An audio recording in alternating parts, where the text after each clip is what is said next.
ദൈവത്തിൻ്റെ മഹനീയ നാമത്തിന് മഹത്വമുണ്ടാകട്ടെ.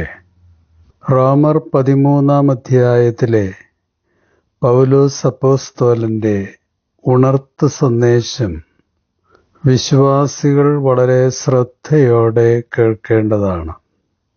പുതിയ തീരുമാനങ്ങളോടെ പുതുവർഷത്തിലേക്ക് ചുവടുവയ്ക്കുവാൻ അപ്പോസ്തലൻ സഭകൾക്ക് നൽകുന്ന അലർട്ട് മെസ്സേജാണ് റോമർ 13-ാം അധ്യായം 11 മുതൽ 14 വരെയുള്ള വാക്യങ്ങൾ.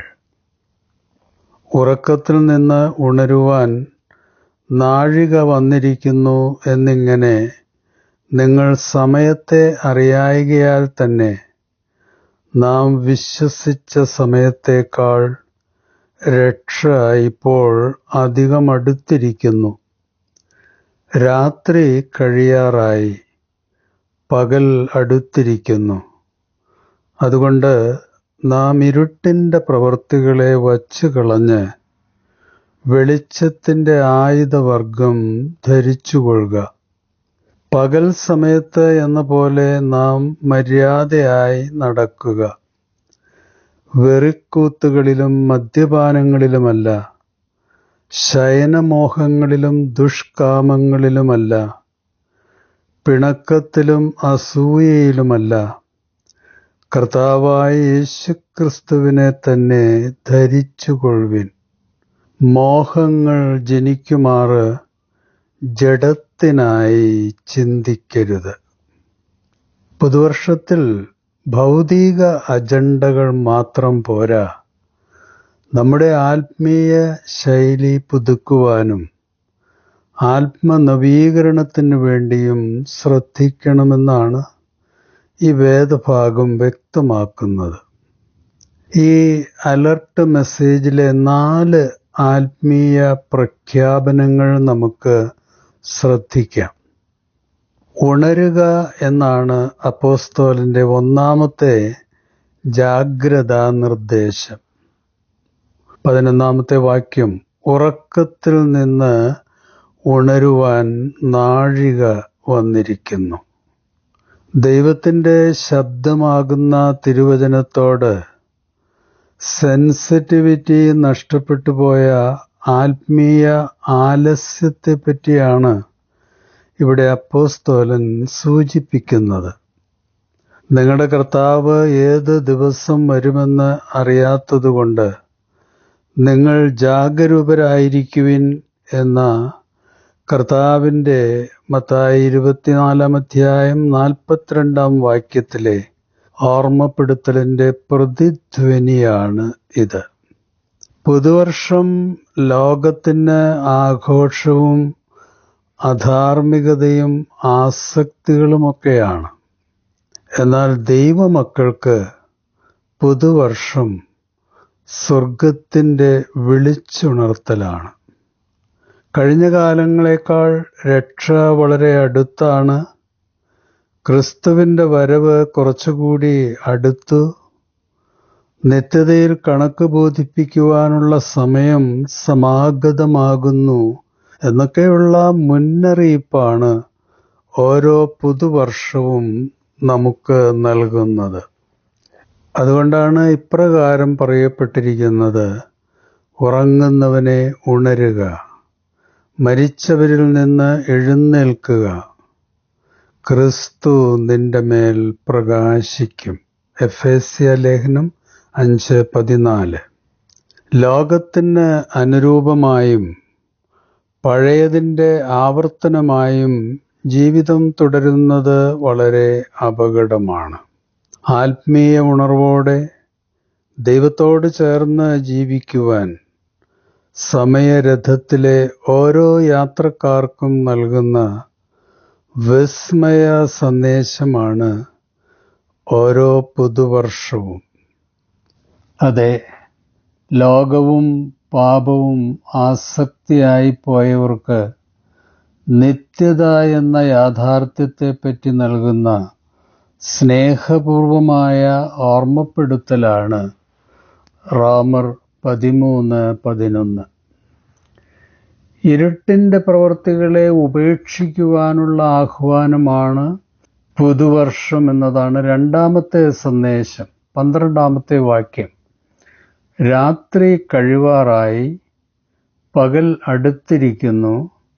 അതുകൊണ്ട് നാം ഇരുട്ടിൻ്റെ പ്രവൃത്തികളെ വച്ചു കളഞ്ഞ് വെളിച്ചത്തിൻ്റെ ആയുധവർഗം ധരിച്ചുകൊള്ളുക.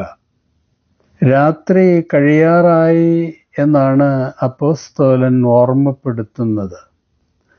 അന്ധകാരം കഴിഞ്ഞ കാലത്തിൻ്റെ പ്രതീകമാണ്. കഴിഞ്ഞ കാലത്തിലെ പാപവും ക്ഷുദ്ര സ്വഭാവങ്ങളും വെറുപ്പും അന്ധകാരവും മനസ്സിൽ ചുമന്നുകൊണ്ടുള്ള പുതുവർഷത്തിലെ യാത്ര തികച്ചും ആയാസപൂർണമായിരിക്കും. വെളിച്ചത്തിൻ്റെ മക്കൾക്ക് യോഗ്യമല്ലാത്ത അന്ധകാരത്തിൻ്റെ സ്വഭാവങ്ങളും ശീലങ്ങളും ആസക്തികളും ഉപേക്ഷിച്ചാൽ മാത്രമേ ലോകത്തിൻ്റെ പ്രകാശമായ ക്രിസ്തുവിൻ്റെ വെളിച്ചം നമ്മുടെ ഹൃദയങ്ങളിൽ തെളിയുകയുള്ളൂ. പഴയ പാപശീലങ്ങളുടെ ചുമടുകൾ കുരിശിൻ ചുവട്ടിൽ ഇറക്കി വെച്ച് നിത്യതയെ ലക്ഷ്യമാക്കി ഓടുവാനാണ് ഈ പുതുവർഷത്തിൽ അപ്പോസ്തലൻ നമുക്ക് നൽകുന്ന ആഹ്വാനം. അധ്വാനിക്കുന്നവർക്കും ഭാരം ചുമക്കുന്നവർക്കും അത്താണിയും പാപക്ഷമ നൽകുന്നവനുമായ കർത്താവുള്ളപ്പോൾ പാപഭാരങ്ങളും നിഷേധചിന്തകളും വികാരങ്ങളും ചുമന്ന് നമ്മൾ തളരേണ്ട കാര്യമില്ല എന്നാണ് പത്രോസ് അപ്പോസ്തലന്റെ ഉപദേശം. 1 പത്രോസ് 5-ാം 7 അവൻ നിങ്ങൾക്കായി കരുതുന്നതാകയാൽ നിങ്ങളുടെ സകല ചിന്താകുലവും അവൻ്റെ മേൽ ഇട്ടുകൊള്ളുവിൻ. ആയുധവർഗം ധരിക്കുക എന്നതാണ് 3ാമത്തെ ആഹ്വാനം. 12ാമത്തെ വാക്യം. രാത്രി കഴിവാറായി, പകൽ അടുത്തിരിക്കുന്നു. അതുകൊണ്ട് നാം ഇരുട്ടിൻ്റെ പ്രവൃത്തികളെ ഉപേക്ഷിച്ച് വെളിച്ചത്തിൻ്റെ ആയുധവർഗം ധരിച്ചുകൊള്ളുക. ക്രിസ്തീയ ജീവിതം ആത്മീയ പോരാട്ടമാണ്. അതിന് വെളിച്ചത്തിൻ്റെ ആയുധങ്ങൾ ധരിച്ച് അന്ധകാര ശക്തികൾക്കെതിരെ പടപൊരുതണം. എന്തൊക്കെയാണ് ഈ വെളിച്ചത്തിൻ്റെ ആയുധങ്ങൾ?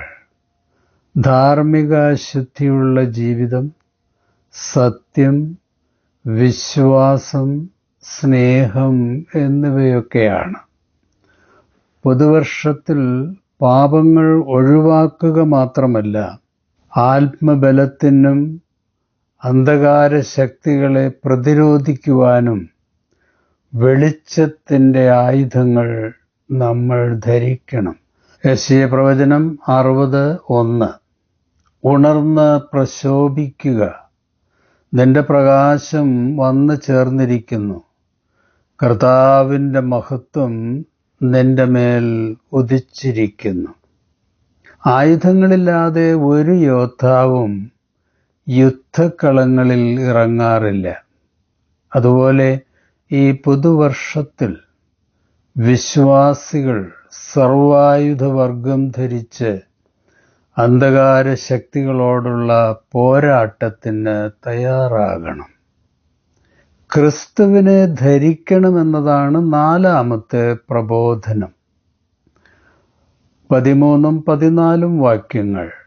പകൽ സമയത്ത് എന്ന പോലെ മര്യാദയായി നടക്കുക, വെറുക്കൂത്തുകളിലും മദ്യപാനങ്ങളിലുമല്ല, ശയനമോഹങ്ങളിലും ദുഷ്കാമങ്ങളിലുമല്ല, പിണക്കത്തിലും അസൂയയിലുമല്ല, കർത്താവായ യേശുക്രിസ്തുവിനെ തന്നെ ധരിച്ചുകൊള്ളുവിൻ.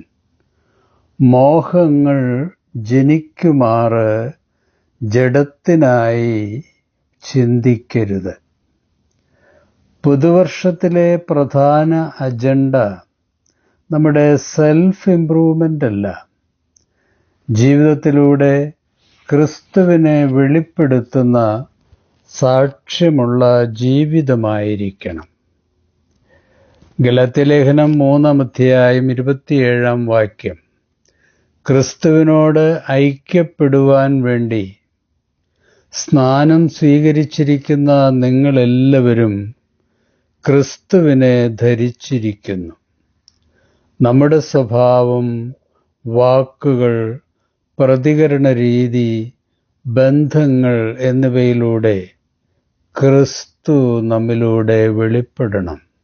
ഇന്ദ്രിയങ്ങളുടെയും ജഡീക വികാരങ്ങളുടെയും മേൽ നിയന്ത്രണവും ആധിപത്യവും നമ്മൾ നേടണം. ക്രിസ്തു നമ്മളിലൂടെ വെളിപ്പെടുന്ന രൂപാന്തരത്തിൻ്റെ അനുഭവം ഈ പുതുവർഷത്തിൽ നമ്മിലുണ്ടാകണമെന്നാണ് അപ്പോസ്തലൻ ഓർമ്മപ്പെടുത്തുന്നത്. കൊലോസ്യർ ലേഖനം 3:12.